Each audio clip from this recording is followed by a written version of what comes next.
अस्सलामुअलैकुम।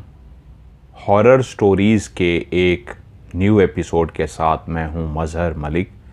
Thank you so much and love you so much आप सबके प्यार भरे फीडबैक का।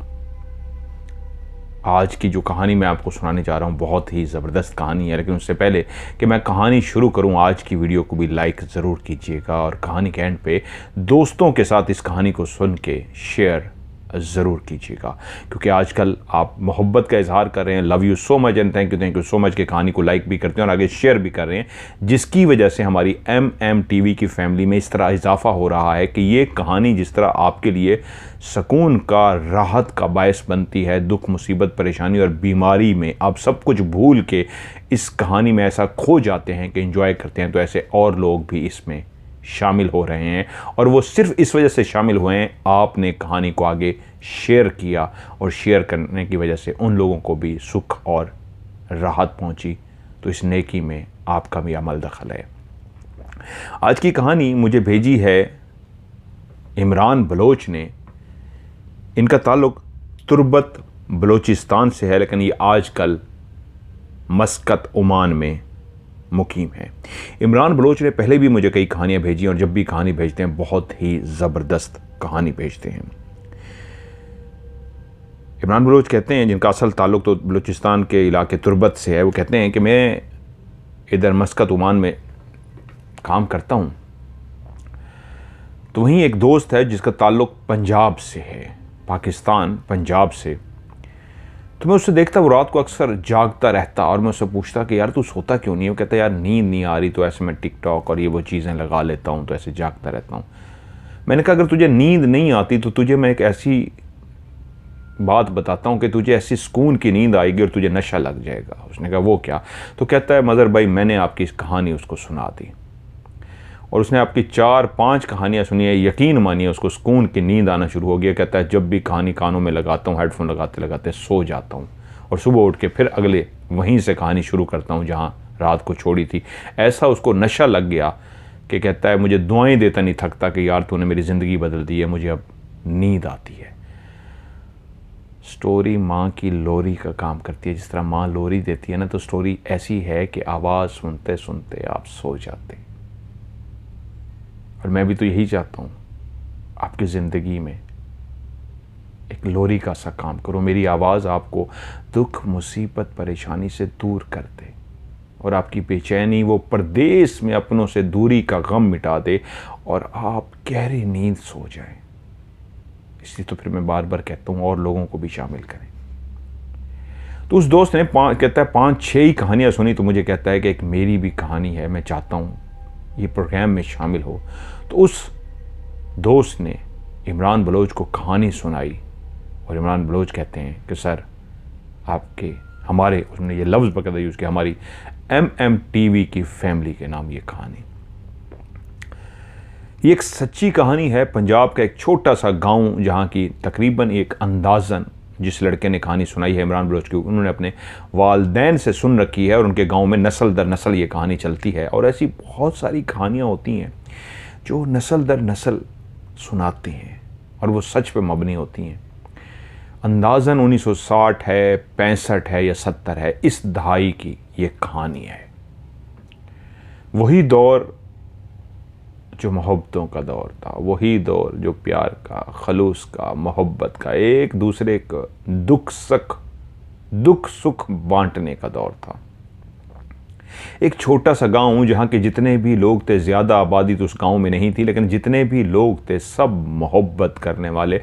उस गांव का एक सरपंच भी था।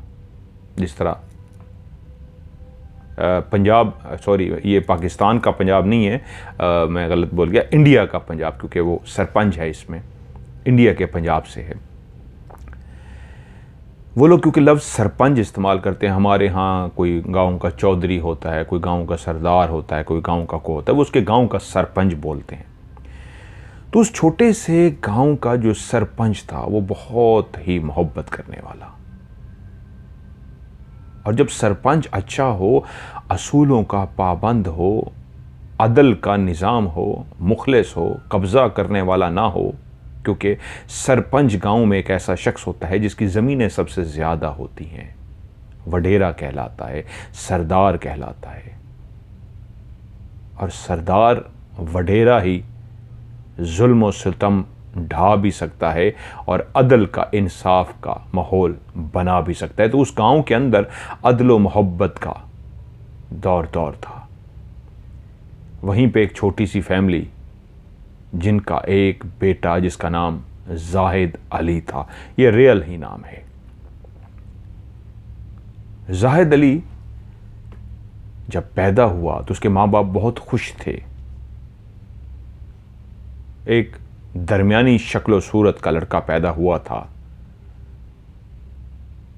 एक गरीब माँ बाप अपने यहाँ पहले बेटे की पैदाइश पे बहुत खुश हुए, लेकिन जितनी उनकी ज़मीनें थीं, जितना उनके पास आबाओ अजदाद का जो रकबा था, जो इलाका मतलब जो ज़मीनें थी जो वो काश्त करते थे, उससे जितनी भी आमदन आती थी, उस आमदन से उस बच्चे की देखभाल की, उसकी नशोनुमा की।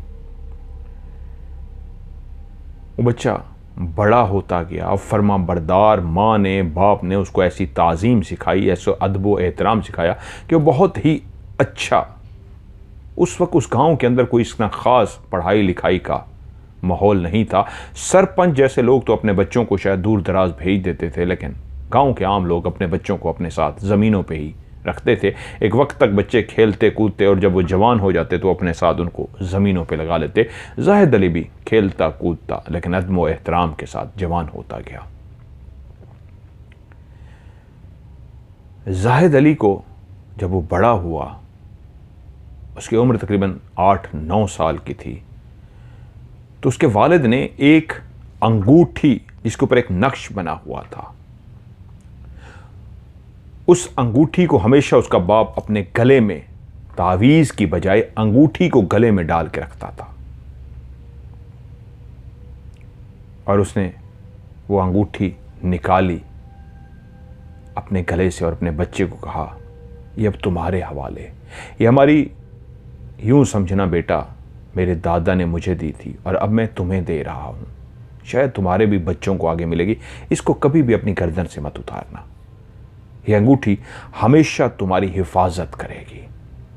जब तुम बड़े हो जाओ तो इसको अपनी उंगली में भी डाल लेना। मैं इसको अपनी उंगली में भी पहनता रहा हूं, लेकिन इसको गले में भी पहनता हूं। तो बाप ने वो अंगूठी जिस पे एक ख़ास किस्म का नक्श बना था, आम अंगूठियों से मुख्तलिफ थी, ना सोने की थी ना चांदी की थी, बनी हुई तो आम सी थी, लेकिन उस पर नक्श जो बना हुआ था वो एक ख़ास नक्श था। जाहिद अली ने उस अंगूठी को उसी डोरी के साथ अपने गले में डाल लिया।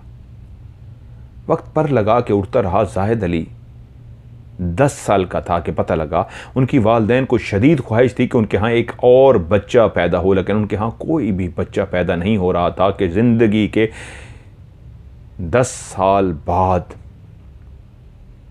उनको खुशखबरी मिली कि जाहिद की माँ उम्मीद से थी, फिर से वो एक माँ बनने वाली थी।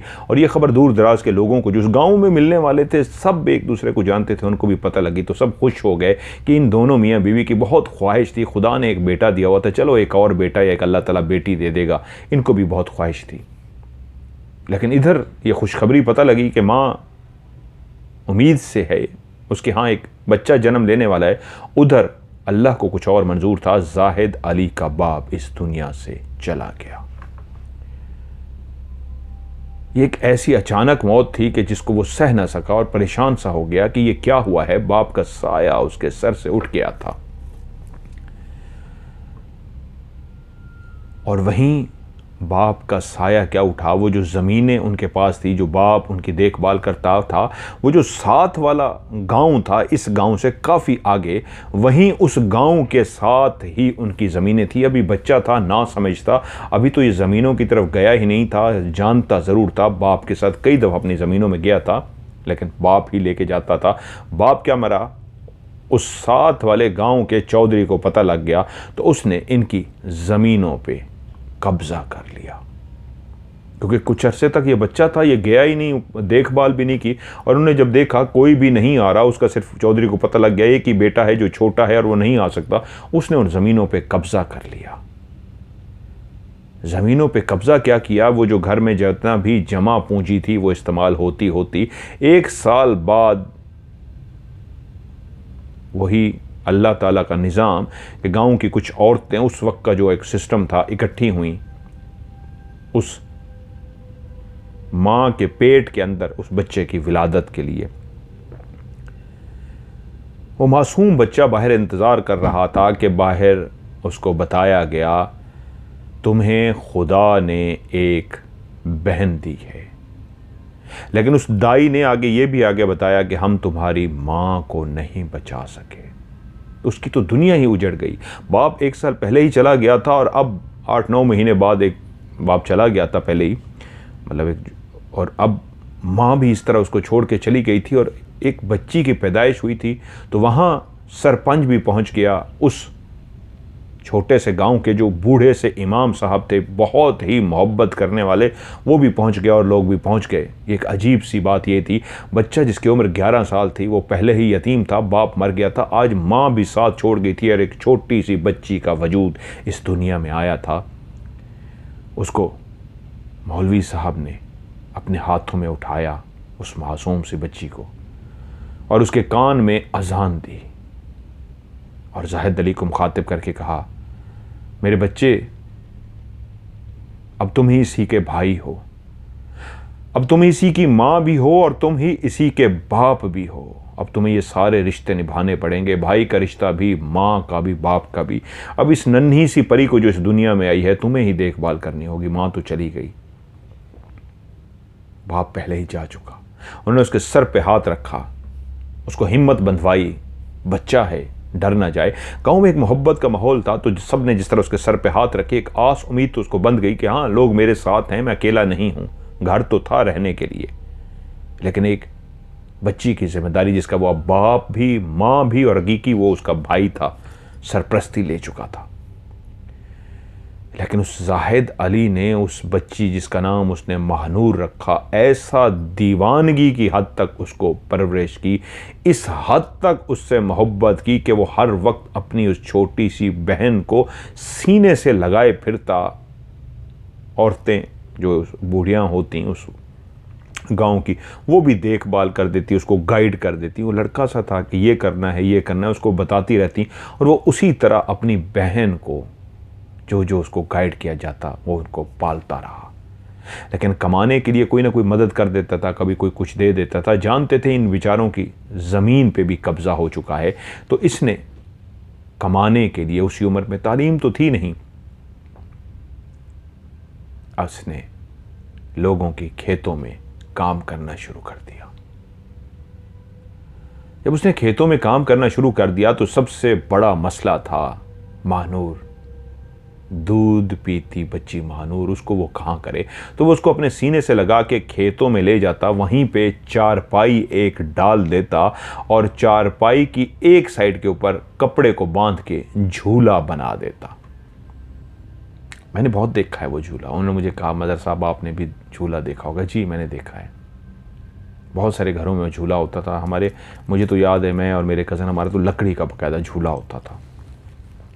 और मैं शायद पहले भी एक कहानी में कह चुका हूँ, मेरी वालदा ने, मेरी खाला ने, जिन्होंने मुझे पाला बाद में, वो देखा था। इस कहानी से मिलती जात मुझे ये बात याद कराइएगा, एंड में ये मैं आपको सुनाऊंगा अपनी ज़िंदगी का सच्चा वाक़या, एक या अलग से सुना दूंगा, या शायद सुना भी चुका हूँ, वो पता नहीं है।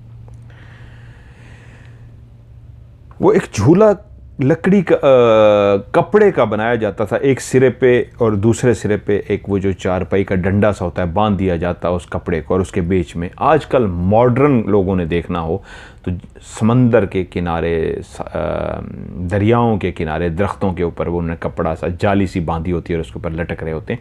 ऐसे गरीब लोग कपड़े का झूला बनाते थे और अपने बच्चों को उसमें डाल के झूला देते, बच्चा सो जाता। वो अपनी बहन को ले जाता, उसी चारपाई के नीचे झूला बना के कपड़े का उसको झूला देता, वो सो जाती और वो मेहनत मजदूरी करता, और जब काम से फारिग होता तो अपनी बहन को साथ ले आता। वो घर से एक चारपाई मुस्तकिल वहीं पे उसने छोड़ दी थी कि मैंने वहीं पे काम करना है। जाते ही बहन का झूला बना होता और उसी के अंदर उसको लिटा देता।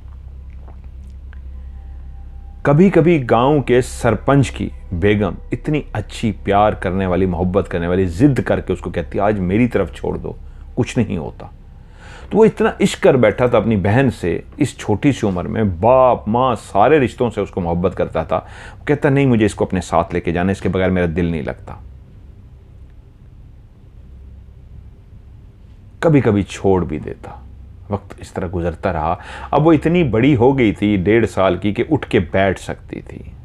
साल तक बच्चे बैठना शुरू कर देते हैं, 1.5 साल के बच्चे गिरते नहीं हैं, बैठ देते हैं। तो वो उसी को चारपाई के ऊपर बिठा देता, वो खेलती रहती, उसको पीने के लिए कप में दूध दे देता। 1.5 पौने 2 साल की हो गई थी और वो काम करता रहता। उसकी बहन को भूख लगी हुई थी, उसने दूध उसके साथ लेके गया हुआ था। वो खेतों में काम करने के लिए पहुंचा। बहन को उसने चारपाई पे बिठाया और जो दूध था, दूध उठा के उसने एक बर्तन के अंदर उसके आगे रख दिया कि वो पीती रहेगी, खेलती रहेगी, पीती भी रहेगी। वो अपने काम में मसरूफ़ हो गया। जब काम से फारिग हुआ और वापस आया तो जैसे ही उसने मंजर देखा, उसके 14 तबक रोशन हो गए, उसके हाथ पांव फूल गए। सामने एक इंतहाई अजीब व गरीब मंजर था। सामने उसकी बहन बैठी खेल रही थी और एक काला स्याह शीश नाग उसी कप के अंदर, जिसके अंदर, प्याले के अंदर दूध था, उसी के अंदर वो दूध पी रहा था। और उसका बाकी भारी भरकम मोटा सा जो काला स्याह वजूद सा था, उसकी दुम सी थी, वो कभी उसकी बहन के चेहरे को टच करता, कभी उसके शोल्डर को टच करता और अपनी दुम को मुसलसल हिलाए जा रहा था और हिला हिला के उसके वजूद को टच करता जा रहा था। और खुद दूध के अंदर मुंह डबोए दूध पी रहा था। अब उसका पूरा वजूद, जो एक लंबा मोटा सा सांप का पूरा वजूद था, उसने एक गोल चक्कर काटा हुआ था उसकी बहन के गिर्द, और बाकी जो दुम थी उसके साथ खेल रहा था। वो चक्कर जोर से नहीं था कि उसने उसको कस के रखा हुआ, ऐसे लिपटा हुआ था हल्का सा, और अपनी दुम उसके चेहरे पे, कंधे पे इस तरह कर रहा था। और वो खेल रही थी अपने हाथों को, कभी उसकी दुम को छेड़ती और वो दुम इधर कर लेता, और वो कभी उसके दुम को इधर करती, वो दुम इधर कर लेता। उस बेचारी को क्या पता कि ये कोई खेलने का खिलौना है या एक जहरीला शीशनाग अगर डस ले तो उसी वक्त मौत वाक़ई हो जाए। वो सामने आके खड़ा हो गया और उस शीशनाग को दूध पीते हुए देखता रहा। उसके हाथ पांव फूल गए और तभी जब शीशनाग वो दूध पी चुका और खेलते खेलते एकदम से उठा, उसने देखा सामने कोई आया खड़ा है। उसने जैसे ही देखा वो एकदम से ऐसे सीधा हुआ और तेजी से ऐसे चलता हुआ वहां से गायब हो गया। वो भागता हुआ गया, उसने अपनी बहन को उठाया, चूमा अपने सीने से लगाया और उसके वजूद को देखना शुरू कर दिया कि कहीं वो उसके वजूद पे काट तो नहीं गया, उसके वजूद पे कहीं उसके काटने के निशान तो नहीं है। पूरा वजूद देख के उसके दिल को तसल्ली हुई, उसको ने उसकी बहन को कुछ भी नहीं कहा था। वो डर सा गया, उसने अपनी बहन को उठाया और चला गया। फिर कुछ दिनों के बाद सरपंच की बीवी उससे मिली और उसने कहा, आज मुझे दे के जाओ बेटा, तुम काम पे जाओ। उसने इसी डर से सरपंच की बीवी को अपनी बहन को दे दिया। काम करता रहा लेकिन उसका दिल नहीं लगता था। वो जब तक उसको देखता नहीं था, काम के दौरान उसको मन को कुछ और होता था। फिर अगले दिन उसने कहा मुझे देते जो। उसने कहा मैं क्या करूं, जब तक इसको देखूं ना मेरा इससे काम नहीं होता। ये मेरी आंखों के सामने हो तो मुझसे काम होता है। 1.5 महीना, पौने 2 महीने बिल्कुल खैरियत से गुजर गए। एक दिन फिर वो अपनी बहन को अपने साथ लेकर गया। उसने चारपाई बिछाई, बहन के पास बैठा, उसको दूध पिलाया, भूख लगी हुई थी और उसको नींद सी आ रही थी। उसने उसको सुला दिया, लेकिन चारपाई को ऐसी जगह पे अब वो डालना शुरू कर दिया था उसने जहाँ पे बहुत ज़्यादा घास फूस झाड़ियाँ ना हो, बिल्कुल क्लियर जगह हो, ताकि वो दूर से भी अपनी बहन को देख सके। पहले वो हमेशा अपने करीब चारपाई को बिछाता था ताकि काम करता रहे, देखता भी रहे। अब वो कहता था बेशक दूर में चारपाई को बिछाऊंगा लेकिन ऐसी जगह पे जो बिल्कुल साफ हो, इर्द गिर्द कोई झाड़ियाँ या सब्ज़ा या ऐसा ना हो कि जिससे कुछ सांप उसके ऊपर आ सके। तो उसकी बहन सोने के लिए तैयार थी, उसको नींद आ रही थी, उसकी बहन सो गई, उसने बहन को चारपाई पे सुलाया, अपना काम काज करना शुरू कर दिया। काम काज करते करते एकदम से उसके दिल में आया कि एक दफ़ा बहन को देख के आऊँ, सो रही है, कोई मसला तो नहीं है, जिस तरह वो देखता रहता था। और जैसे ही वो अपनी बहन को देखने के लिए मुड़ा और उसने दूर से देखा, मंजर इंतहाई खौफनाक था। वो आहिस्ता आहिस्ता अपनी बहन की तरफ चलता हुआ जा रहा था और उसको मंजर क्लियर होता जा रहा था। उसकी बहन जाग चुकी थी, लेटी हुई थी, उसके सीने के ऊपर आज वही काला स्याह शीशनाग, वो काले रंग का ब्लैक कोबरा उसके सीने पे बैठा हुआ था और उसके साथ खेल रहा था। वो लेटी हुई अपने हाथ से उसके साथ खेल रही थी और सांप उसके हाथों के साथ खेल रहा था कि जब करीब वो उसके पहुंच गया तो उसने देखा कि वो सांप, जिसका पूरा वजूद, पीछे वाला जितना उसका लंबा दुम तक वजूद होता है, वो उसके सीने के ऊपर, उसके जिस्म के ऊपर, उसकी टांगों के ऊपर पड़ा हुआ था और उसके सीने पे ऐसे बैठा हुआ था जैसे सांप किसी को डस लेता है। और तभी उसने देखा कि सांप ऐसे तेजी से झुका और उसके दरमियान में, जहां पे सीने पे दिल होता है, दिल वाली जगह पे उसने अपना मुंह रखा, फिर ऊपर हो गया, उसकी जान निकल गई। हाय, मेरी बहन को उसने शायद डस लिया है। लेकिन उसी वक्त उसकी बहन जो खेल रही थी, उसने कहका लगाया, जैसे बच्चों के साथ कोई शरारत करता है वो कहका लगाता है। जैसे बहन ने कहका लगाया, जिसका जिस्म सुन्न हो गया था खौफ के मारे, हाय मेरी बहन को काट लिया, उसी वक्त बहन के कहके को सुन के वो एकदम चौंका, इसने कहका क्यों लगाया है? वो हंसी थी। फिर से सांप आगे हुआ और उसके उस जगह पे ऐसे मुंह को टच किया और पीछे हुआ, वो फिर से हंसी थी। ये क्या कर रहा है? ये तो बार बार ऐसे कर रहा है। अगर डस रहा होता तो वो चीखती, उसको तकलीफ होती, उसके दांत घुसने से बड़े बड़े इंसान को तकलीफ होती है, वो तो हंस रही है। तब उसको एहसास हुआ जैसे कोई खेल खेलता है तो अपना मुंह चूमने वाले अंदाज में उसके सीने पे ऐसे रखता बच्ची के और उठाता और वो कह के मार के हंसती, फिर शरारत करता, वो कह के मार के अड़ती। और वो खड़ा देख रहा था लेकिन घबराया हुआ था कि तभी ऐसे खेलते खेलते ये और थोड़ा सा करीब गया तो सांप को एहसास हुआ कि कोई आया है। सांप ने यूं मुड़ के देखा, बैठे बैठे थोड़ा सा मुड़ के देखा, उसी दम तेजी से ऐसे उतरता हुआ नीचे चला गया। फिर से भागा कि आज तो उसने मेरी बहन के इस जगह पे 5-6 दफा मेरी आंखों के सामने उसने ये किया है, क्योंकि वो डरते हुए करीब नहीं जा रहा था कि मैं इसको पकड़ने की कोशिश करूं तो मेरी बहन के तो ये शिकंजे में है, मेरी बहन तो इस सांप के शिकंजे में डस लेगा। बस वो दुआ ही कर रहा था मन ही मन में। वो 5 वक्त का नमाजी था, वो एक यंग बच्चा था लेकिन 5 वक्त की नमाज पढ़ता था। अपने अल्लाह से दुआएं करना शुरू हो गया। लेकिन सांप ने जैसे मुड़ के देखा कोई आया है तो सांप तेजी से चलता हुआ गायब हो गया। भागा, अपनी बहन को उठाया, उसके सीने पे देखा, कोई भी निशान नहीं था। फिर जिस्म को कंगाल मारा, कोई भी निशान नहीं था। या खुदाया, ये क्या माजरा है? वो डर गया, बहन को चूमा, मैं क्या करूं? क्या बहन को सरपंच की बीवी के घर छोड़ के आया करूं? तो मैं तो इसका इतना आदी हो गया हूं, इसके बगैर मैं रह नहीं सकता। फिर उसने कुछ दिन के लिए सरपंच की बीवी को अपनी बहन को हवाले कर आता और आके काम काज करता और वापस उसको ले लेता। लेकिन फिर वो दुखी रहता, इतनी देर उदास रहता, उसका मन न लगता, इतना प्यार करता था वो अपनी उस बहन से, महानूर से। फिर कुछ अरसे बाद जब उसका दिल मुतमईन हो गया कि अब ऐसा वाकया नहीं होगा, फिर वो अपनी बहन को ले आया। फिर तीसरा वाकया हुआ, फिर उसी तरह उसने सांप को देखा। सांप फिर से उसके वजूद के साथ बैठा है और वो बैठी हुई उसके साथ खेल रही है और सांप उसके साथ अटकेलियां कर रहा है, कभी ऐसे लहराता है, कभी ऐसे लहराता है, डसने वाले अंदाज में उसको टच करता है, लेकिन ऐसे जैसे होंठ टच कर रहा हो। जब उसने तीसरी दफा भी ये वाकया देखा तो डर गया, क्योंकि आज तो वो दूर खड़ा देखता रहा कि मैं दूसरी नहीं, अब तीसरी दफा सांप को देख रहा हूं, देखो ये करता क्या है। वो देखता रहा इधर उधर, ये वो देख रहा है कि खेल रहे हैं। एक ही सांप है, वही काला, उसी का उतना साइज है, उतना ही मोटा है, चेंज नहीं है। मैंने पहली दफा, दूसरी दफा, अब तीसरी दफा भी उसी सेम सांप को देख रहा हूं जो आके बैठ के खेलता है और उसकी बहन जिस तरह खेलती है उसको पकड़ती है। वो छोटी उसकी बहन उसकी दुम को, उसकी कमर को, उसके वजूद को पकड़ती, ऐसे झंझोड़ती है, लेकिन सांप उसको कुछ भी नहीं कह रहा। वो खड़ा देखता रहा कि उसको पकड़ती है और पकड़ पकड़ के खेलती है, उसके वजूद को टेढ़ा मेढ़ा कर देती है, लेकिन सांप अटकेलियां कर रहा है। उसने दूर से एक स्टिक को उठाया, सोटी जो ज़मीन पड़ी हुई थी, इस तरह उठाया कि इसको हटाऊं, तो सांप ने देखा जैसे उसके हाथ में कोई सोटी टाइप है। सांप को जैसे पता लगा तेज़ी से उतरा और सांप गायब हो गया।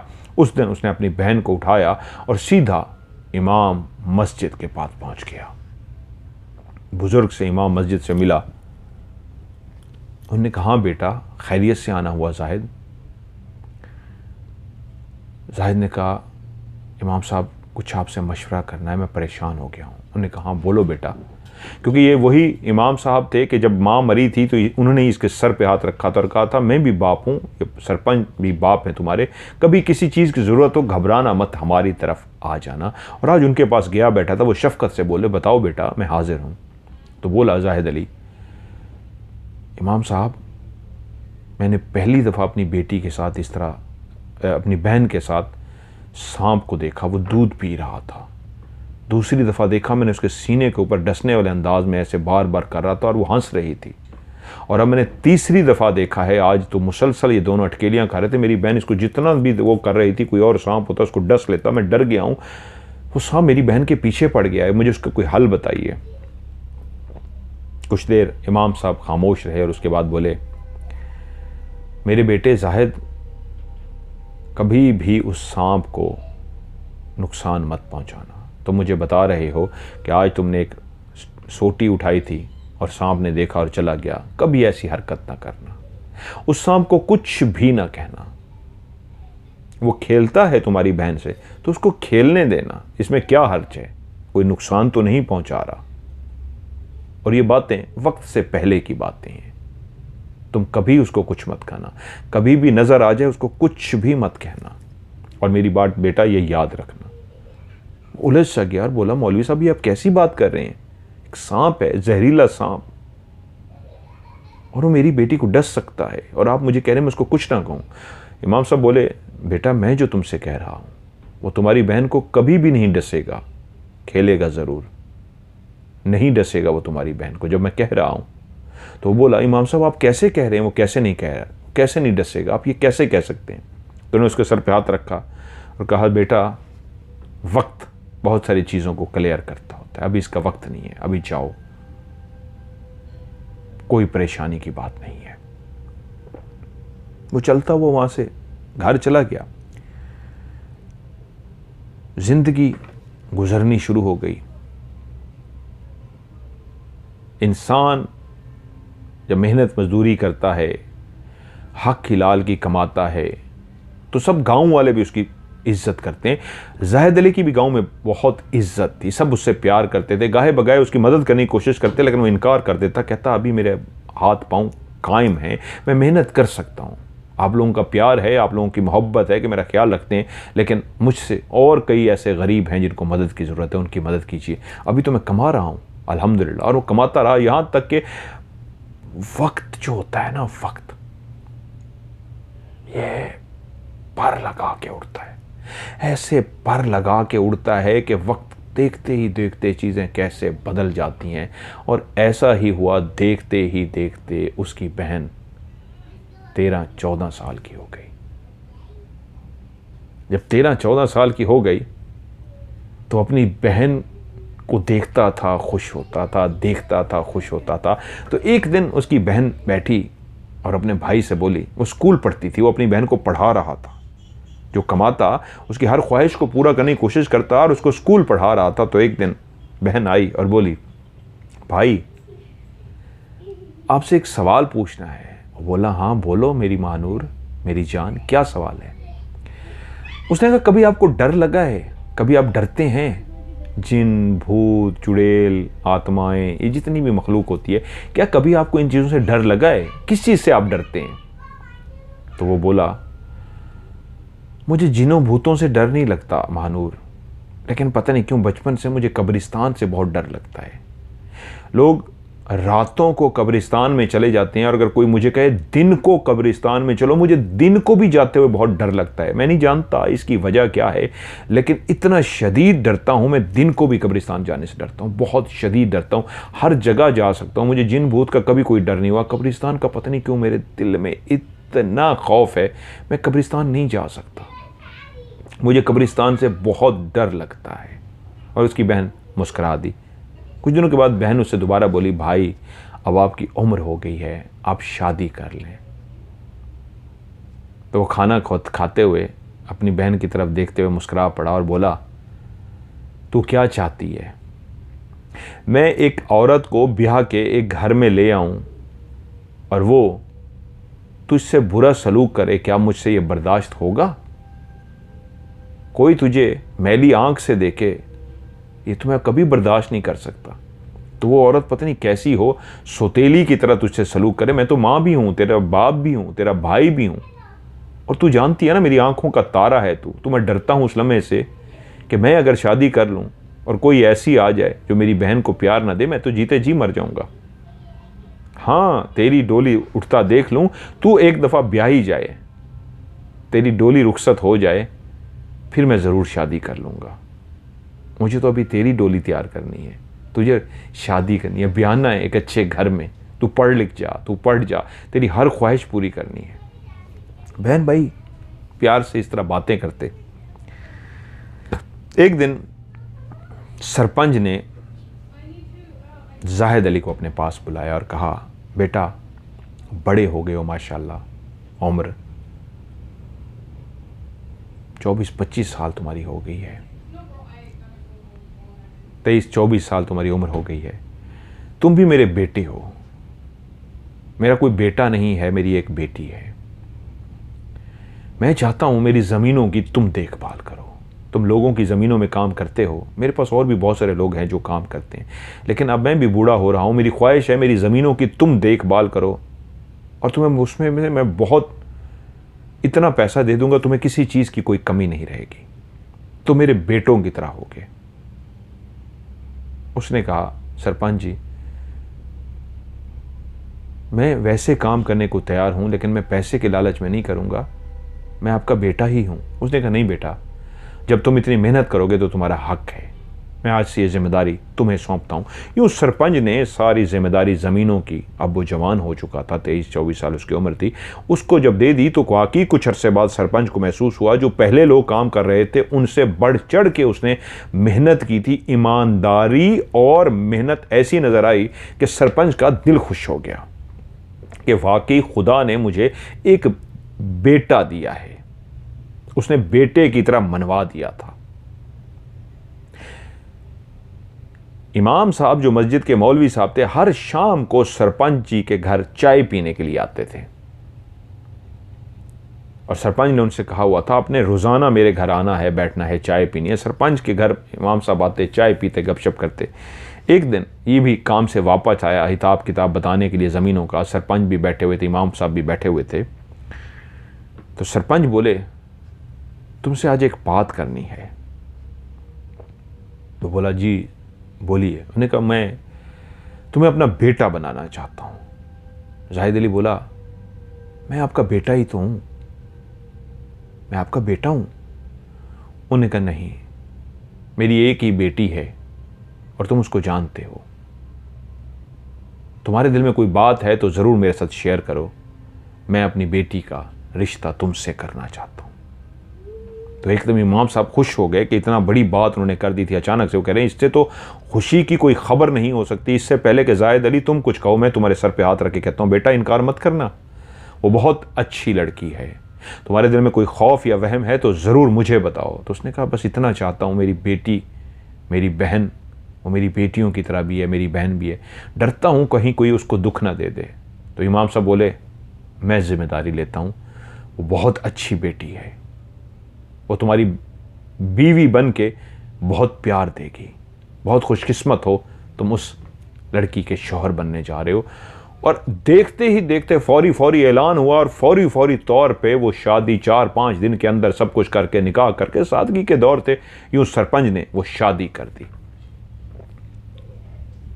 महानूर बहुत खुश थी भाई ने शादी कर ली थी, घर में भाभी आ गई थी, लेकिन जो जाहिद अली की बीवी घर में आई थी उसने महानूर को इतना प्यार दे दिया, इतना प्यार दे दिया कि महानूर अपने भाई को कहती, भाई भाभी तो तुमसे भी ज़्यादा मुझे प्यार करना शुरू हो गया है। क्या कहा है आपने भाभी को?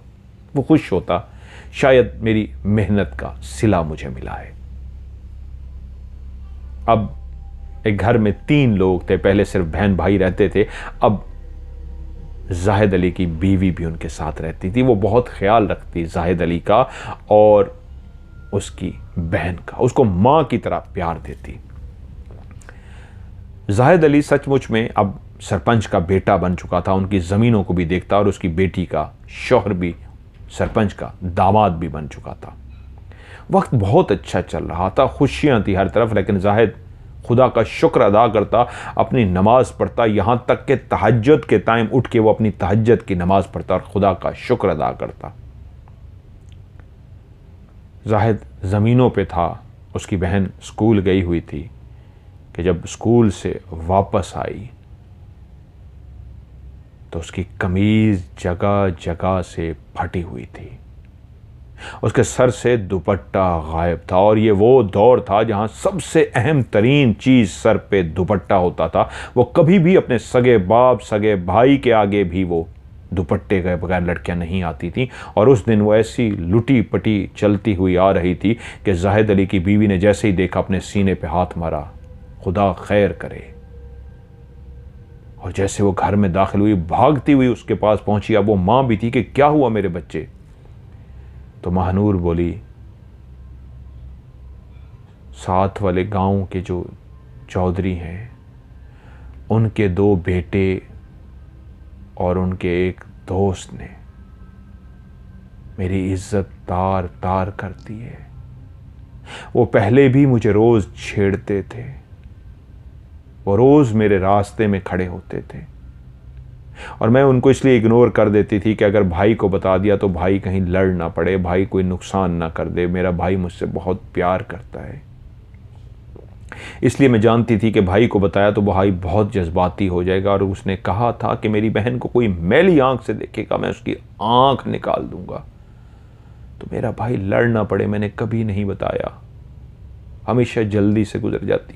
लेकिन आज उन तीनों दरिंदों ने, दोनों चौधरी के बेटे और उसके दोस्त ने मुझे खेतों में ले जाकर मेरी इज्जत तार तार कर दी। उन दरिंदों ने अपनी हवस का निशाना बना दिया मुझे, मेरी इज्जत लूट ली। मैं आज किसी को मुंह दिखाने के काबिल नहीं हूं। और ये कह के रोती हुई, भागती हुई वो अपने कमरे में चली गई और दरवाज़ा बंद कर लिया और रोना शुरू कर दिया। वो परेशान हो गई। जाहिद अली की बीवी उसको बाहर आवाज़ें देना शुरू हो गई, उसको आवाज़ें देती रही, दरवाज़ा खोलो, दरवाज़ा खोलो, दरवाज़ा खोलो। वो रोए जा रही थी और वो चुप सी हो गई। वो ये समझी शायद रो रो के चुप हो गई। 4-5 मिनट गुजर चुके थे, वो भी बाहर दरवाज़ा पीटती रही। अंदर बिल्कुल खामोशी थी। 5-6 मिनट गुजरे और जब दरवाज़ा नहीं खोला गया, उसने बड़ी ज़ोर ज़ोर से दरवाज़ा खोला। अंदर से कोई आवाज़ नहीं आ रही थी। भागती हुई वो बाहर गई, लोगों को इकट्ठा किया, गाँव वालों को, जल्दी से आओ मेरी मदद करो। गांव वाले भागते हुए अंदर आए, दरवाजे को तोड़ दिया गया। एक मजबूत दरवाज़ा था, उस दरवाजे को तोड़ दिया गया। और जब दरवाजे को तोड़ा गया तो उस वक्त जो शतीर लगे होते थे छतों के बीच में, मोटी सी लकड़ी होती थी, उसके अंदर उसने अपना दुपट्टा डाल के अपने गले में दुपट्टे को बांध के अपने वजूद को हवा में लहरा दिया था।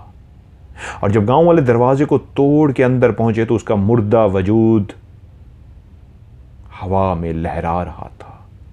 उसका खाली वजूद था, उसके अंदर से रूह निकल चुकी थी। और कुछ बुजुर्ग आगे गए, उसके ठंडे वजूद को हाथ लगाया और कहा, नहीं, महानूर अब इस दुनिया में नहीं रही। एक कयामत सी मच गई। गांव वाले भी रोना शुरू हो गए। भाग के इतला दी गई।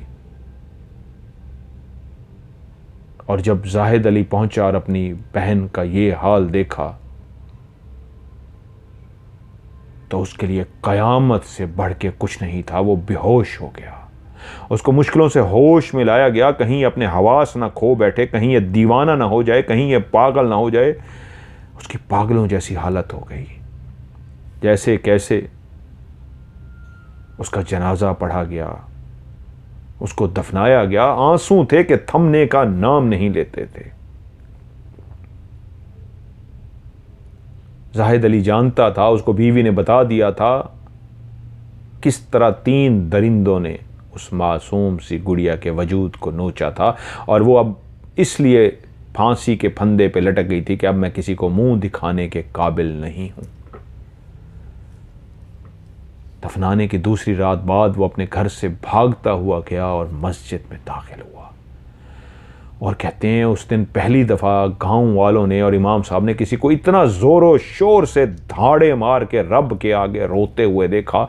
ऐसा चीखा रब के आगे, ऐसे धाड़े मार के रोया, ऐसा धाड़े मार के रोया कि मैंने क्या खुदा से कहा गिला किया, मैंने क्या गुनाह किया था, मेरी गुड़िया मुझसे ले ली, मुझसे क्या जुर्म हो गया मेरे मालिक के तूने मेरी बहन को मुझसे ले लिया, मुझसे क्या ख़ता हुई, कौन सा गुनाह हुआ, मेरी महानूर मुझे छोड़ के चली गई। वो ऐसा रोया, उसको चुप कराएं, उसके आंसू बहे जाएं, उसको चुप कराएं, वो धाड़े मार के रोए जाए। और आज तक किसी ने ऐसी दीवानगी, ऐसी मोहब्बत बहन के लिए नहीं देखी थी। बड़ी मुश्किलों से 2-3 घंटे वो रोता रहा, बड़ी मुश्किलों से उसको रोते रोते बेहोश हो गया। उसको उठा के लाए, घर पहुंचाया, लेकिन वो अब चुप सा रहता और फिर आंसू बहने शुरू हो जाते। वो 1 हफ्ता गुजर गया। 1 हफ्ते के बाद उसकी बीवी ने उसे कहा, महानूर ने एक ख़त भी लिखा था, मैं आपको बताना भूल गई, आपकी हालत भी ऐसी नहीं थी, उसका ख़त भी है। उसको जब ख़त को पढ़ा गया तो उसने यही लिखा था कि भाई मैं आपसे बहुत मोहब्बत करती हूँ। मैंने तो इस डर की वजह से आपको नहीं बताया कि आप कहते थे ना मैं उसकी आंखें निकाल दूंगा जिसने मेरी बहन की तरफ मैली निगाह से देखा, तो मैंने डर की वजह से नहीं बताया। लेकिन चौधरी के 2 वो बेटे जिनका नाम ये है और उनका एक दोस्त, जब मुझे नोच रहे थे तो मैं उसी वक्त फैसला कर दिया था मैं किसी को मुंह दिखाने के काबिल नहीं हूँ। मेरा भाई कैसे गाँव में अपने सर फखर से लेके चलेगा जिसकी बहन के साथ ये हो गया है। मैं कभी नहीं चाहूँगी कि मेरा भाई सर झुका के चले, कि लोग उसको ताना मारें कि उसकी बहन तो ऐसी है। इसलिए भाई मैं माँ के पास जा रही हूँ, मुझे माफ़ कर देना। अपने सर को हमेशा फ़ख्र से बुलंद करके रखना, कह देना कि मेरी बहन के साथ ज़्यादती हुई, उसके जिस्म को नोचा गया, तो फिर भी उसने गिला नहीं किया, रब से गिला किया और माँ के पास चली गई। ज़िंदगी से प्यार करके फिरती तो शायद लोग तुझे ताना मारते। बहुत रोया। गांव वालों ने बैठ के फैसला किया, खत वो भी पढ़ चुके थे। सरपंच ने कहा, सबने कहा कि पुलिस चल के रिपोर्ट दर्ज करवानी चाहिए। इमाम साहब और सरपंच बोले हाँ करानी चाहिए, लेकिन वो जो चौधरी है वो हमसे बहुत अमीर है। सरपंच बोले हाँ हमारी भी ज़मीनें हैं, लेकिन वो बहुत ताकतवर है, और ना सिर्फ ताकतवर है बल्कि वो एक ऐसा शख्स है जिसने लोगों की ज़मीनों पे कब्जे किए हुए हैं। उसका पुलिस के साथ बहुत असर व रसूख है, कुछ भी नहीं हो सकेगा। पुलिस कोई पर्चा नहीं काटेगी।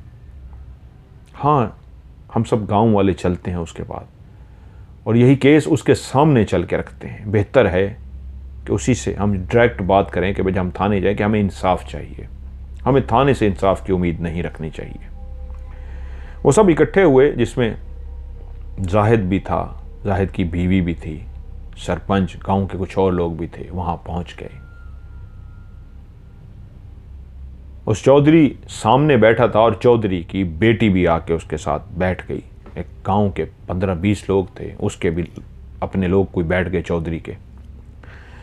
उनको बताया गया कि चौधरी साहब इस तरह आपके दोनों बेटों और उसके दोस्त ने उस मासूम की लड़की के साथ ये गुनाह किया है, और जिसकी वजह से वो लड़की फांसी के फंदे पे झोल गई है और इस दुनिया को छोड़ गई है, और ये ख़त लिख गई है। हम आपके पास आए हैं, हमें इंसाफ चाहिए।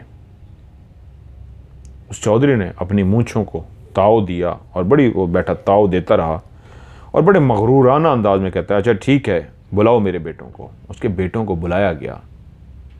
दोनों लड़के आके बैठे।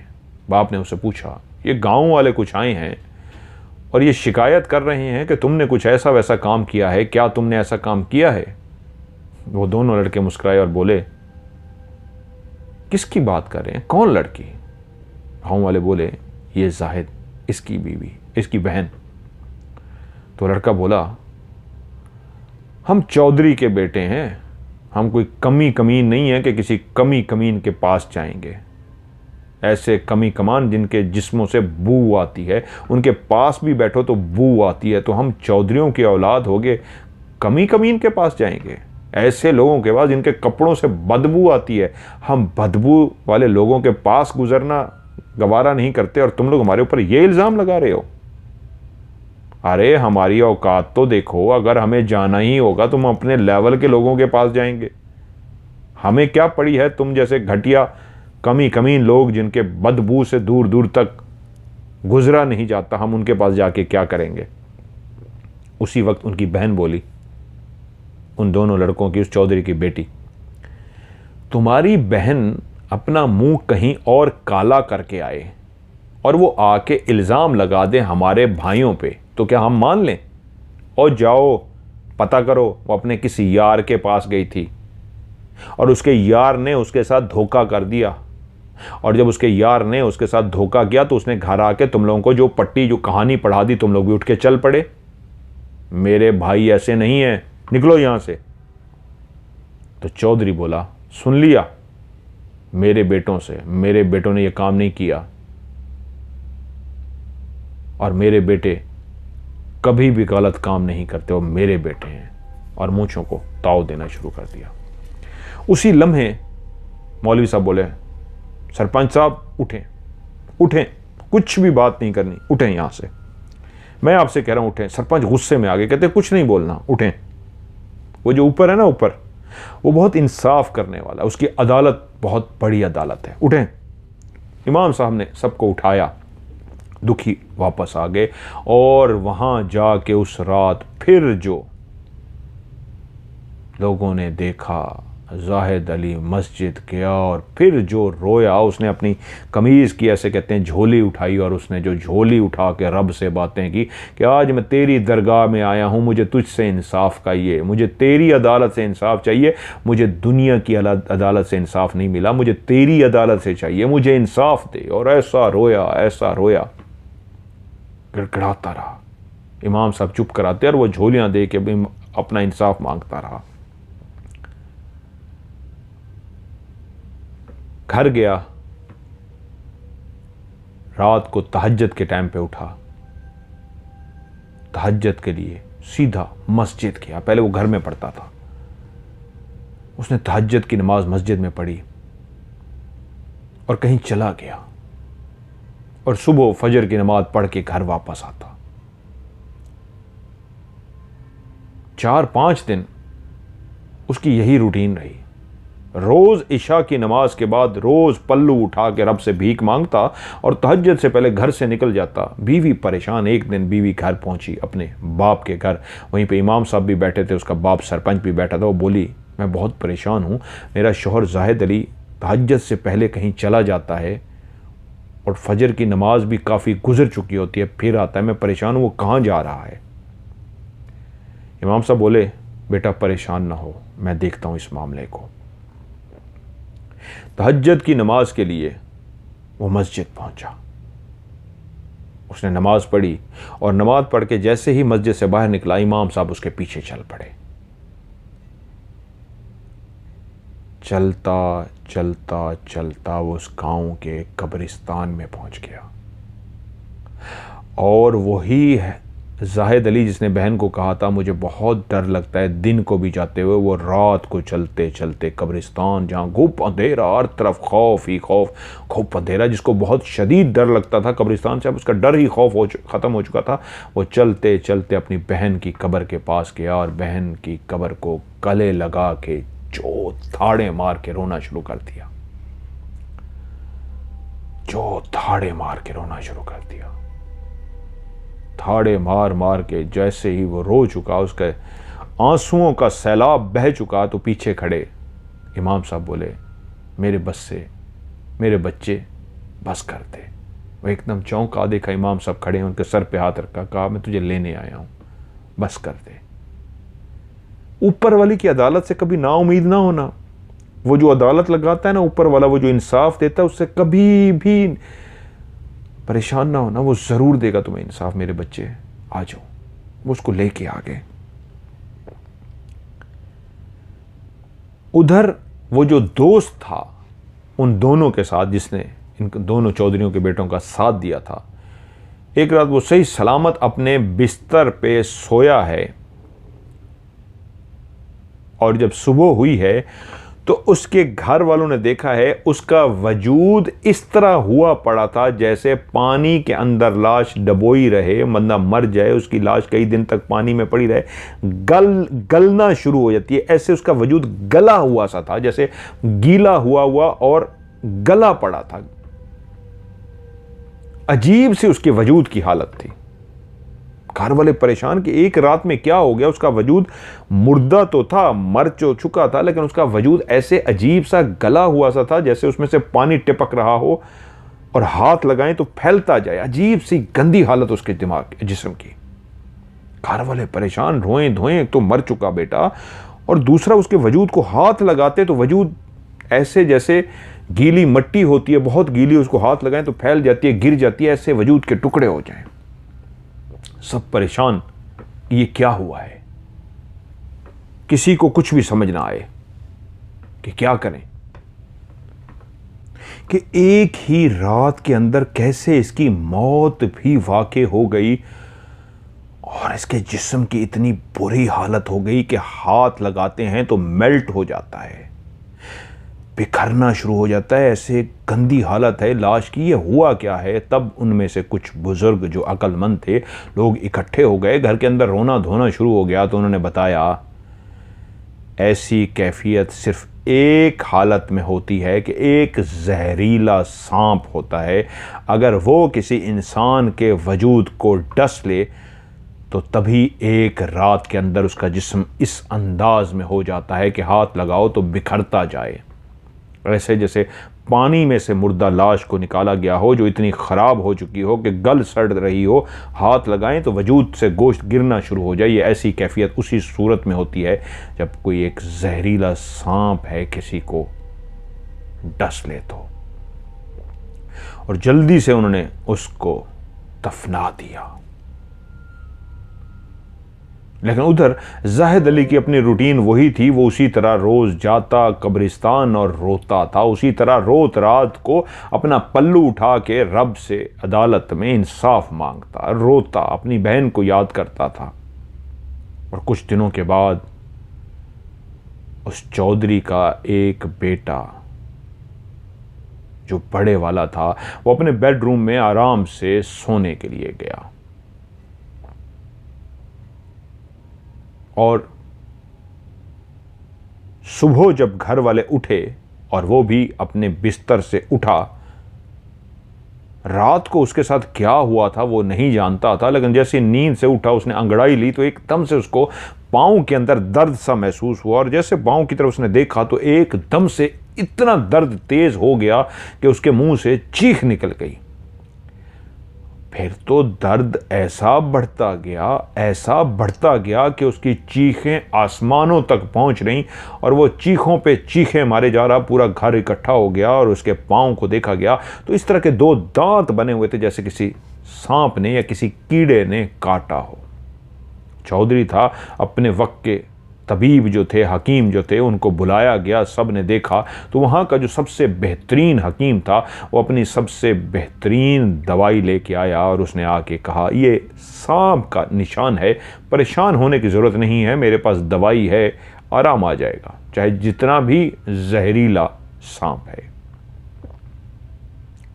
उसके पाँव पे दवाई लगा दी गई, लेकिन लड़का चीखे मारे उस दवाई से कुछ देर के लिए फ़र्क पड़ा। उसके बाद फिर से वही हालत, फिर उसको दवाई लगाई गई, कुछ देर के लिए फ़र्क पड़ा, फिर से वही चीखें मारे और तड़पे वो अपने बिस्तर पे। उसकी हालत ऐसे, वो कहे मेरे वजूद के अंदर आग है, मेरा पाँव आग के अंदर रखा हुआ है, मुझे बचाओ, इस आग से बचाओ, मैं जल रहा हूं इस आग में, मुझे बचाओ इस आग से।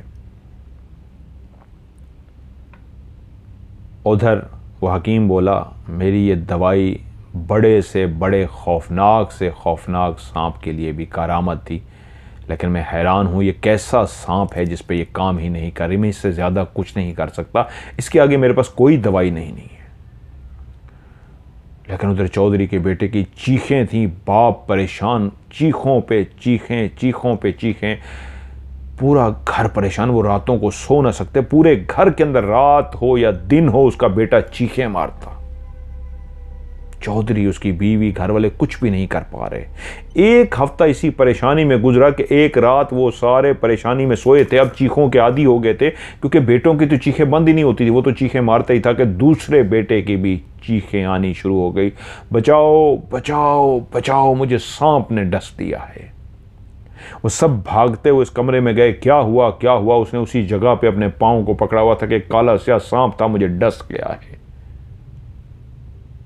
भागे, हकीमों को बुलाया गया, उन्होंने फिर वही दवाई लगाई और फिर वही सूरत हाल, कोई फ़र्क नहीं। पहले तो एक था, अब दूसरे का भी यही हाल हो चुका था। घर में एक कमरे से एक की चीखो पुकार की आवाज़ आती और एक दूसरे कमरे से दूसरे की चीखो पुकार की आवाज़ आती। वो एक से परेशान थे माँ बाप, अब दूसरा भी उसी हालत में हो गया था कि या खुदाया ये क्या माजरा है।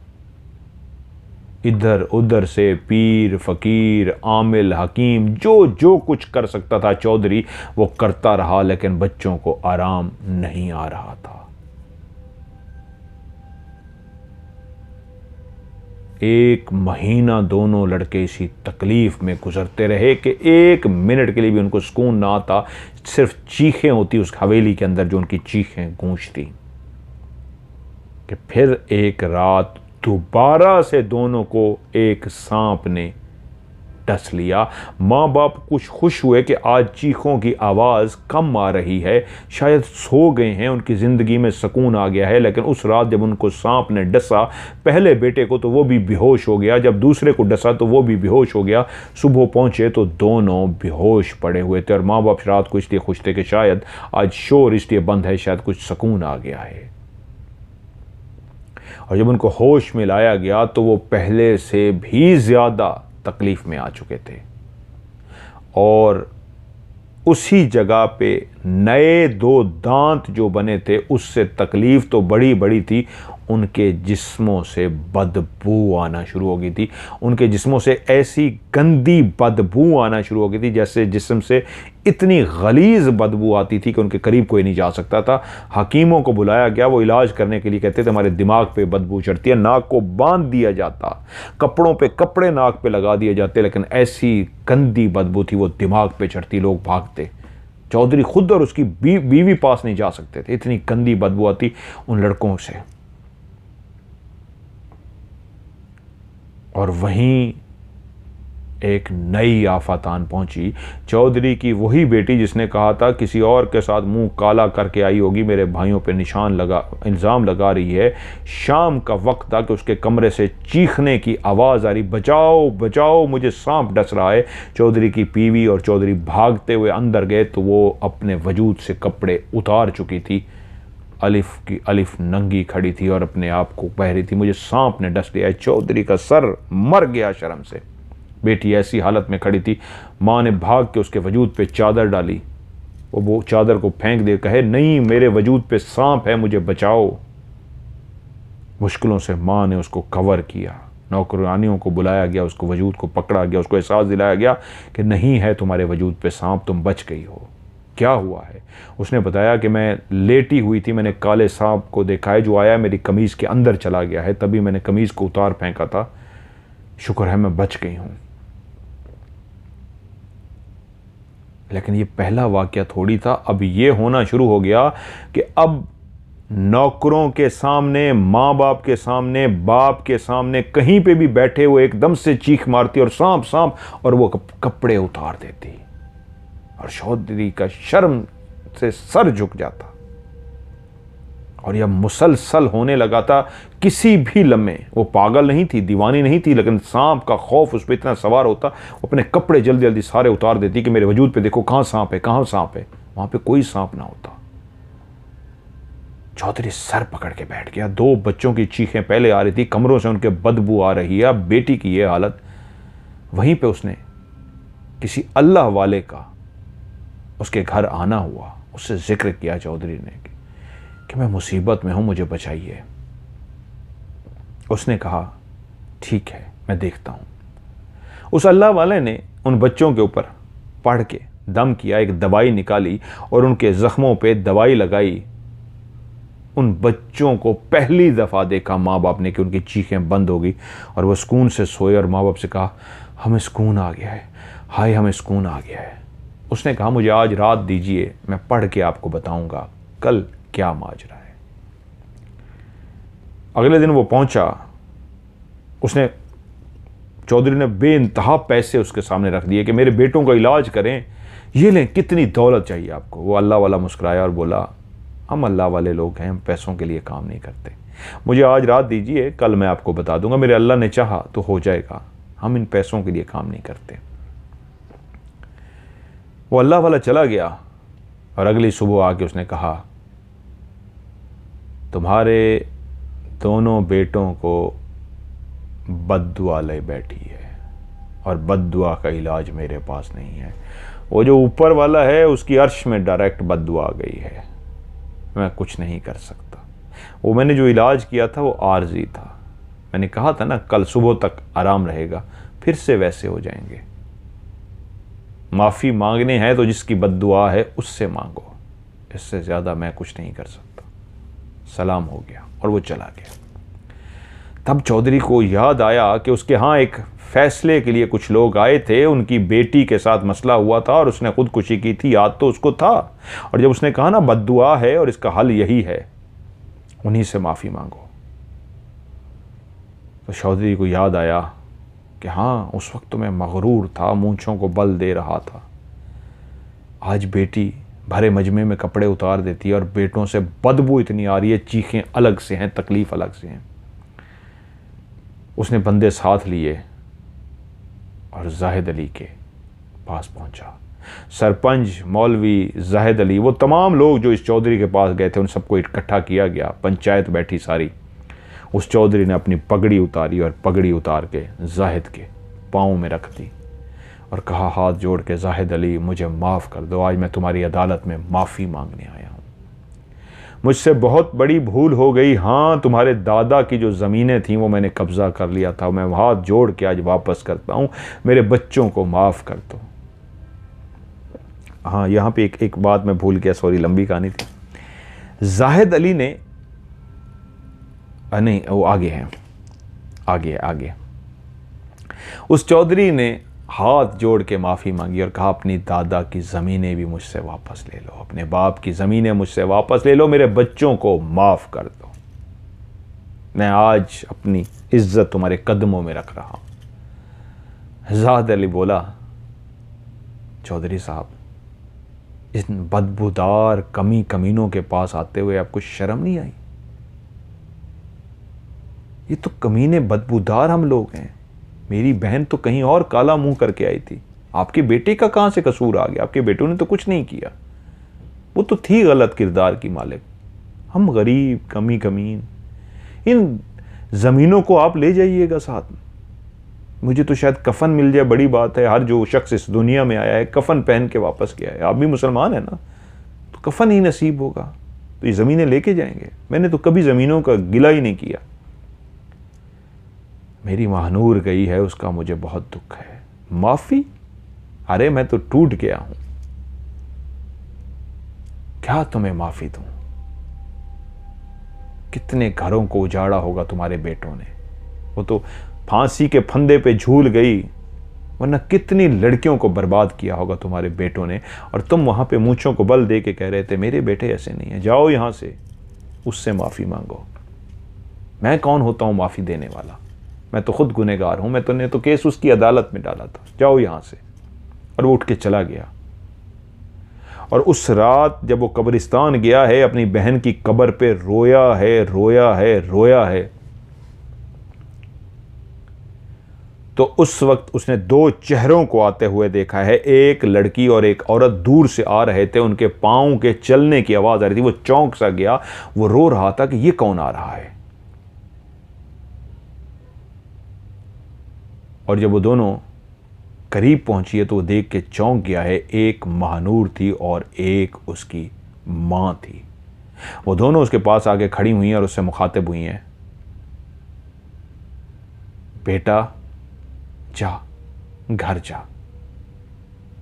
तेरा बदला पूरा हो गया, तेरी दुआ पूरी हो गई। और उसकी बहन बोली, भैया मैं अम्मी के साथ बहुत खुश हूं, मैं यही बताने के लिए आई हूं, मैं अम्मी के साथ बहुत खुश हूं। अब आप घर जाएं, यहां ना आया करें, भाभी का ख्याल रखें। और हम आज आपको बता के जा रहे हैं, अम्मी के साथ हूं, मैं बहुत खुश हूं। और माँ ने भी दूर होके कहा, दूर खड़ी हुई थी दोनों, माँ ने कहा, बेटा बस अल्लाह ने सुन लिया तुम्हारा, अब जाओ। पढ़ के अपने जो चले जाते हैं ना इस दुनिया से, उनकी कब्र पे रोज आना चाहिए, लेकिन इस तरह रातों को नहीं। अब जाओ मेरा बेटा, सुकून करो। और वहीं खड़ी खड़ी दोनों गायब हो गई।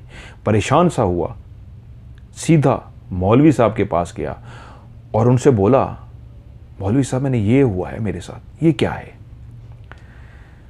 मौलवी साहब बोले, जाहिद अली याद है तुम्हें, तुम मेरे पास आए थे, तुमने बताया था कि एक सांप तुम्हारी बहन के साथ बैठ के खेलता है, याद है तुम्हें। उसने कहा हाँ मुझे याद है। तो वो बोले, वो जो सांप था वो एक जिन्नी थी, वो सांप नहीं था, वो जिन्नी थी। तुम्हारे दादा ने एक अमल किया था और उस अमल से वो जिन्नी तुम्हारे दादा के पास आई थी। तुम्हारे दादा उसको ग़ुलाम बना सकते थे, उसको कैद कर सकते थे, लेकिन तुम्हारे दादा ने उससे कहा था, मैं किसी को ग़ुलाम नहीं बनाता, मैं किसी को कैद नहीं करता, मैंने तो सिर्फ दोस्ती करनी थी, तुमसे बुलाया, दोस्ती कर लो, मेहरबानी, यानी तो तुम आज़ाद हो मेरी तरफ से। तो ऐसी खुश हुई इस बात पे कि ये चाहता तो इस अमल को, चिल्ले को मुकम्मल कर चुका है, मुझे ग़ुलाम भी बना सकता है, लेकिन इसने मुझे नहीं बनाया। तो उसने वो अंगूठी दी थी तुम्हारे दादा को। ये अंगूठी जिन, भूत, शैतान, हर तरह की इतनी जो चीज़ें होती हैं उनसे तुम्हारी हिफाजत करेगी, अपनी नस्लों को देना। और उसके बाद जब तुम्हारा बाप पैदा हुआ था तो वही सपनी असल में जो जिन्नी थी तुम्हारे बाप के साथ भी खेलती रही थी।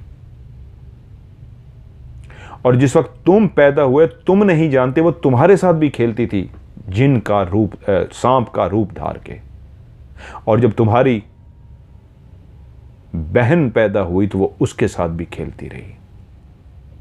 और वो जो अंगूठी तुम्हारी बहन के मरने के बाद अब तुम्हारे गले में है, ये वही ख़ानदानी अंगूठी है जो उसी जिन्नी ने दी थी, जो सांप का रूप धार के तुम्हारे ख़ानदान से जुड़ी हुई है, तुम्हारा ख्याल रखती है। और अल्लाह ने तुम्हारी दुआ को सुना है, अल्लाह ने अदालत लगाई है, उस जिन्नी को इतनी ताकत दी है कि वो जिन्नी तुम्हारा बदला ले चुकी है सांप के रूप में। वो जो चौधरी तुमसे भीख मांगने के लिए आया था, उसने पूरी बात नहीं बताई, उसके बच्चों के साथ क्या हुआ है। वो दोस्त मर चुका है और उसकी बेटी बाजारों में नंगी फिरती है, कपड़े उतार के पागल हो चुकी है। वो लड़की जिसने कहा था आवारा है तुम्हारी बहन, वो खुद आवारा हो चुकी है। जिसने इल्ज़ाम लगाया था वो खुद नंगी आवारा होके गलियों में फिरती है, पागल हो चुकी है। और तुम जानते हो, चौधरी के वो दोनों बेटे गांव वालों ने मशवरा करके दूर जंगल में एक झोंपड़ी में छोड़ आए थे। इतनी बदबू थी, उनकी रोज़ बदबू बढ़ती जा रही थी, इतनी बढ़ती जा रही थी, इतनी बढ़ती जा रही थी कि घर वाले भी बर्दाश्त नहीं कर सके और उन दोनों को उठा के जंगल में फेंक गए थे। और बेटी कपड़ों के बगैर गलियों में फिरती है। तुम्हारा बदला पूरा हुआ। और ये जो अंगूठी है, तुम्हारे यहां जो भी औलाद हो, ये उसको देना, ये उसी की दी हुई है। ये तुम्हारे दादा के दौर से तुम लोगों के साथ है। और फिर जाहिद अली के यहां भी एक बेटी पैदा हुई और वही अंगूठी उसने अपनी उस बेटी को दी थी। आगे वो अंगूठी कहाँ चली, कितने ख़ानदानों तक चली, ये कोई नहीं जानता। लेकिन जाहिद अली का वो जो खुदा से गिला था वो पूरा हो गया था, और गांव वालों ने वाकई उस चौधरी के दोनों बेटों को बदबू की वजह से उठा के दूर जंगल में फेंक गए थे। कितना अरसा जिंदा रहे, क्या रहा, किसी को कुछ पता नहीं, जानवर खा गए, कोई कुछ नहीं। और उसकी बेटी गलियों में नंगी फिरी, और उसके बेटों ने जितनी तकलीफ में चीखें मारी थी, वो कहते हैं दुनिया पनाह मांगती थी और अल्लाह से डरती थी। और चौधरी पागल हो गया था, उसकी बीवी भी पागल हो गई थी बेटी की वजह से, बेटों की वजह से। 3 बच्चे थे, तीनों ही बुरी हालत में गए। उसकी माँ भी, उसका बाप भी पागल हो गए थे। ऐसा इबरतनाक उनका अंजाम हुआ था कि दुनिया कानों को हाथ लगा के डरती थी। ये एक उस गांव की, पंजाब के, इंडिया के गांव की एक सच्ची कहानी जो मुझे जाहिद अली ने, इमरान बलोच ने, तुर्बत बलोचिस्तान से ताल्लुक़ है और इस वक्त अमान मस्कत में भेजी, मैंने आपको सुनाई है। उम्मीद है ये कहानी आपको, इनकी एक और कहानी भी उन्होंने मुझे भेजी हुई है, इंशाल्लाह वो भी मैं आपको सुनाता हूँ। तो इस कहानी को भी लाइक ज़रूर कीजिएगा, दोस्तों के साथ शेयर ज़रूर कीजिएगा। और अगर आप लोग भी मुझे कहानी भेजना चाहते हैं तो आप मेरे व्हाट्सएप पे कहानी लिख के भी भेज सकते हैं, वॉइस मैसेज रिकॉर्ड करके भी भेज सकते हैं। लेकिन अगर आप लिख के भेजेंगे तो आपने कहानी पहले भेज देनी है, एंड में एक अलग से मैसेज, सिर्फ सिंपल लिखना है, नया मैसेज जिसमें लिखना है STORY, उर्दू में भी स्टोरी लिख के सेंड कर दें अलग से मैसेज में। और वॉइस मैसेज भी है तो उसको सेंड करके अलग से आप स्टोरी लिख के भेजें। और मेरा व्हाट्सएप का नंबर जिस पे आपने भेजना है +9231655550। मैं रिपीट करता हूँ, +923136655500। और इसको उर्दू में पढ़ेंगे +923136655550। वीडियो को लाइक कीजिएगा, शेयर कीजिएगा। मज़र मलिक को दीजिए इजाज़त, अपना ढेर सारा ख्याल रखिएगा। खुदा हाफिज़।